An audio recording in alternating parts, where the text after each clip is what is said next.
and then there will be a 2-minute rebuttal. I can request an additional rebuttal if it is an interest in all attendees.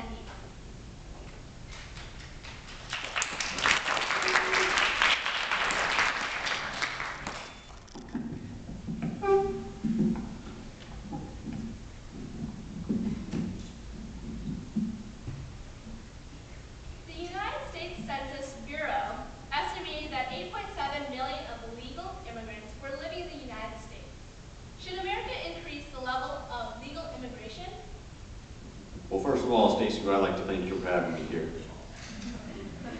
Some of the most intelligent and ambitious individuals who are unsatisfied with their own countries bring their skills to America. People in other countries create the same things we do: recognition, wealth, fame, and the feeling of making a difference.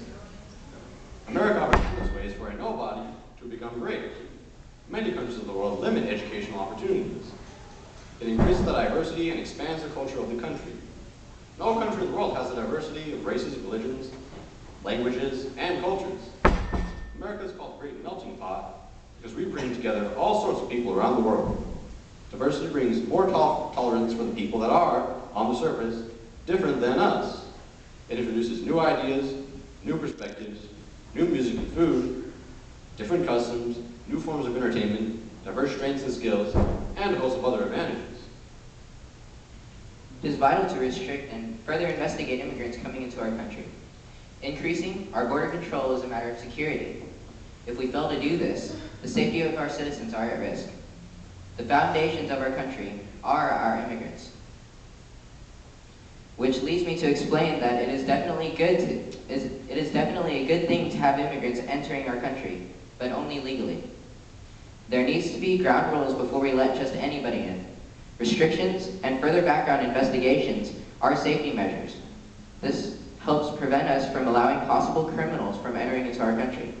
Caution is a necessity here because we cannot allow endangering our people at the interest of prosperity. It improves the overall image of America internationally, as to see it as an open, welcoming country. And immigrants who return home or maintain contact with family back home have a true image of America, not the one propagandized in much of the international media. Almost all immigrants will start earning very low wages, and unless they get additional education or training, they will likely to be paid that way indefinitely. Unfortunately, our tax system is set up to keep low-income people from paying taxes. The level of government resources required for Social Security, health care, welfare, and unemployment compensation will be increased heavily for a group that pays little or even no taxes. At some point in this debate, we need to set aside the question of whether it's good for America and look at the point of view of the immigrant. This gives struggling people all over the world an opportunity for a better life. After all, this country was built on immigrants who sought opportunity, political and religious freedom. Less skilled American citizens earn less money and have fewer job opportunities because they compete with immigrants in the job market. Despite the improving economy, we still have millions of citizens out of work. Whether it's a lack of skills or a lack of opportunities, many of those citizens will be forced to take low-paying, unskilled jobs. If you pump in millions of new workers seeking jobs, it decreases the amount of work available. Plus, the laws of economic supply and demand will push the wages far down from what they really should be. 19 out of 50 states in the United States have banned gay marriage. Should we allow gay couples to legally marry? Now, Stacey, virtually every religion in the world, including the major ones in this country, consider homosexuality unacceptable. It is offensive and a swipe to religious freedom of the majority to recognize a relationship they consider sinful. The legal system in the United States evolved out of the laws contained in the Bible. We shouldn't go even further to tear down those laws. It would weaken the definition and the respect for the institution of marriage. Marriage is the most sacred institution in this country, and every society considers it the joining of a man and a woman. Even with mechanical objects, to marry two parts together require a male and a female, just as magnets require a negative and a positive.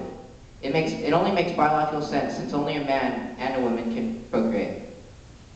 Denying them is a violation of religious freedom. The main reason for denying marriage to gay couples is that all major religions consider homosexuality a sin. However, the First Amendment of the Constitution clearly states that a person's religious views or lack thereof must be protected. Marriage by the state is a secular activity. The government cannot start making laws just because a religion says they should. A marriage is a relationship between two people. How does it hurt society or people not involved in the marriage? It is a personal commitment that really is no one else's business. Society shouldn't be dictating what two people can or can't do when no one else is hurt in the process. If the church or student groups disapprove, that's their right. But it isn't their right to stop it. But it is the building blocks of our society, and the thing that makes it strong is the traditional family of man, women, and children. It is what has sustained us through 2 world wars, a Great Depression, and numerous other challenges that we've faced over the century. Marriage is more than a legal status. It affects critical medical decisions. For example, if one member of a gay couple that has been together for 20 years gets critically ill, visitation may not even be allowed since the other isn't considered a spouse or immediate family member. It is completely unfair to deny these privileges to people because their relationship doesn't fit the state's definition of one. Now this is where you're wrong, Senator Obama. Homosexuals claim that they have difficulty visiting loved ones in the hospitals because families have primary visitation rights. Yet an informal survey of hospitals in Washington, D.C. area and other metro areas reveals that no homosexuals are being denied any visitation rights. The Nexus search of July 2nd, 1996 also shows no stories about homosexuals being denied visitation rights. It's a non-issue manufactured by the victim image that homosexuals use to advance their agenda. I see that we're on the subject of false accusations. I'd like to say that one of the main arguments against gay marriage is that it would further erode family values. However, that is completely untrue. Marriage encourages people to settle down and to give up the high-risk sexual lifestyle. Married people commit themselves to one partner and work to build a life together with strong family values. This is the type of behavior we want to encourage. But you have to take into account the 50% divorce rate has already weakened the definition of a marriage. Rather than diluting the definition of marriage, we should work to strengthen family values and lifelong commitment that marriage requires. A law allowing gay marriage would increase the number of joke or non-serious marriages, such as a couple of friends who want to save on taxes. It would further weaken the traditional family values essential to our society. The main reason our culture and values have started to crumble is the weakening of families. Introducing another form of family would only make a situation worse. Gay marriage, however, takes a steep rise wherever it is legalized. In San Francisco, almost 4,000 couples were married in just 1 month when the city issued licenses to same-sex couples.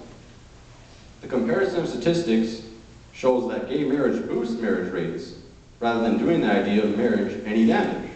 Now it would be a slippery slope in the legality of marriage. If someone wants to marry his dog, why shouldn't he be able to, right? What if someone wants to marry their brother, or even parent? What if someone wants to have 10 wives? Unless we develop some firm definition of what marriage is, the absurd options are endless. Preventing gay couples from marrying is a form of social discrimination. Just as the segregation of African Americans people in buses was a form. Social discrimination is a difficult thing to prove legally. But the gay marriage issue is also about legal discrimination.